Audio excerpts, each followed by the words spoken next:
حد بعت لي امبارح لينك قناة على اليوتيوب، سرقة البروفايل بيكتشر بتاعتي، سرقة فيديوهاتي كلها بالكامل. انا زي ما قلت لكم قبل كده فيديوهاتي كلها هي ملك للمصريين، انا عشان كده مش عاملة كوبي رايت على اي فيديو من فيديوهاتي. فيديوهاتي كلها ملك للمصريين، لان انا بتكلم في القضية المصرية، لا اتربح منها قرش واحد. لذلك انا ما عنديش اعلانات، كل الحاجات الادز والحاجات دي كلها عامله لها اوف، كلها اوف عندي، انا لا اتربح منها.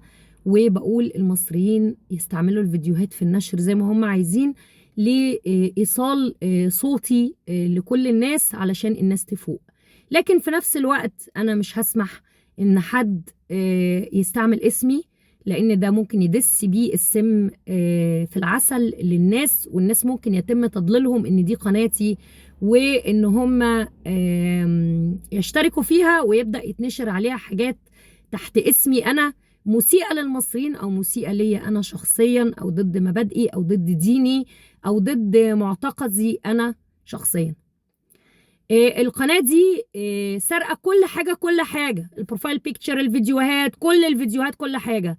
عليها 1300 متابع، 1300 متابع. أنا بقول للي سرق القناة دي، لو أنت نيتك سليمة كنت هتسمي قناة أي حاجة تانية، لكن أنا عملت ريبورت لان انا قناتي وكل حساباتي موثقه بجواز سفري. يعني ما ينفعش ان انت تلعب اللعبه دي معايا، القناه هتتقفل، يا اما انت تغير اسمها لاي اسم تاني. غيرت اسمها لاي اسم تاني انا هسحب الشكوى والبلاغ اللي انا مقدماه لليوتيوب، وده تحذير للناس كلها. الحساب مكتوب عليه اسمي MONA، منى، لكن هو لاعب في كلمه الشاذلي، بدل اي حاططها اي. عنده 1300 متابع على قناته على اليوتيوب. انا كان عندي 6 قنوات، طبعا النظام سرقهم كلهم، قفلهم كلهم، عمل هيك على كل حاجه. القناه دلوقتي اللي عندي فيها تقريبا 72000، دي قناه جديده. وما عنديش قناه على اليوتيوب غيرها حاليا خالص. ولو هفتح قناه تانية هعمل فيديو وهعلن لكم فيه الكلام دوت بشحمي ولحمي.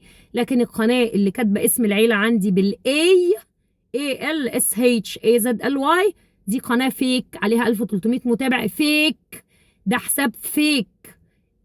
انا ما احبش حد يلعب معايا اللعبة دي، علشان دي اكيد لعبة من النظام، ان هو فيديوهاتي وفي النص كده يقوم عامل اي حاجة تسيء ليا وتسيء لشخصي.